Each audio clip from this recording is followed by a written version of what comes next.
একটা লোক সবসময় আমার পিছন পিছন ঘুরঘুর করে। আমি যেখানে যাই ও সঙ্গে আছে। বাসে উঠি তো বাসে, ট্রামে উঠি তো ট্রামে, হাঁটি তো ও হাঁটে। অথচ লোকটা ঠিক আমার বিপরীত। আমার নাক খেঁদা, ওর নাক লম্বা। আমার চোখ ছোট, ওর চোখ টানা টানা বড়।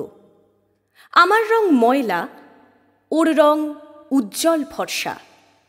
আমার মাথায় টাক, ওর মাথা ভর্তি কালো কালো চুল। আমি বেঁটে, ও লম্বা।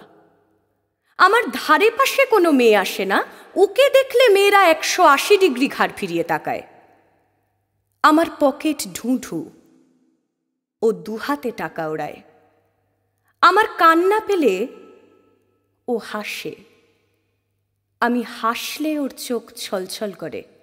আমার গলায় সুর নেই, ও দারুণ গান গায়, ঠিক আমার বিপরীত। অথচ লোকটা আমার পিছু ছাড়ে না। বাসে উঠি তো বাসে, ট্রামে উঠি তো ট্রামে, হাঁটি তো ও হাঁটে। লোকটার উপর ভীষণ রাগ, দেখলে গা জ্বলে হিংসে। কেন আমার যা কিছু নেই সব ওর আছে, দূর দূর করে তাড়িয়ে দিতে চাই। কিন্তু লোকটা কেবল তাকিয়ে থাকে আর হাসে। একদিন ঠিক করলুম লোকটাকে খুন করব।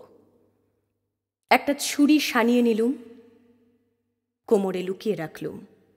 তারপর যেই না পাশে এলো পুরোপুরি ঢুকিয়ে দিলুম বুকে।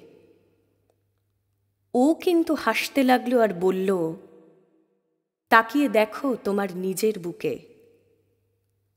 তাকিয়ে দেখি রক্ত ঝরছে আমারই বুক থেকে।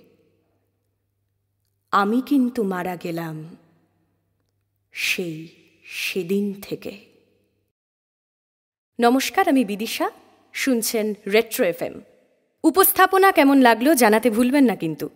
এছাড়া বাংলা তথা বিশ্ব সাহিত্যের বিভিন্ন স্বাদের গল্প শুনতে এখনই প্লে স্টোর থেকে ডাউনলোড করুন আমাদের রেট্রো FM অ্যাপ্লিকেশনটি এবং শুনতে থাকুন আপনার মনের মতো গল্প। দেখা হচ্ছে নেক্সট এপিসোডে। ধন্যবাদ।